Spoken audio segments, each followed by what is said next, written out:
उन्हाळा आला म्हणजे एकच आनंद, गारगार आमरस आणि गरमागरम पुरी.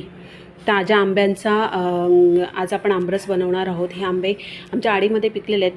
पटापट आंबे कापून घेतले, आंब्याच्या फोडी करून त्या एका पातेल्यामध्ये काढून घेतल्या. त्याच्यानंतर सगळे आंबे असे फटाफट कट करून घेतले.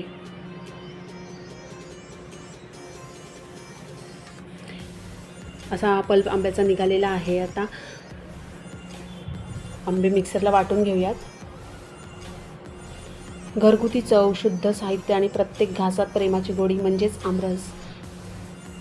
मिक्सरमधून वाटून झाल्यानंतर एका पातेल्यामध्ये आमरस काढून घेतला.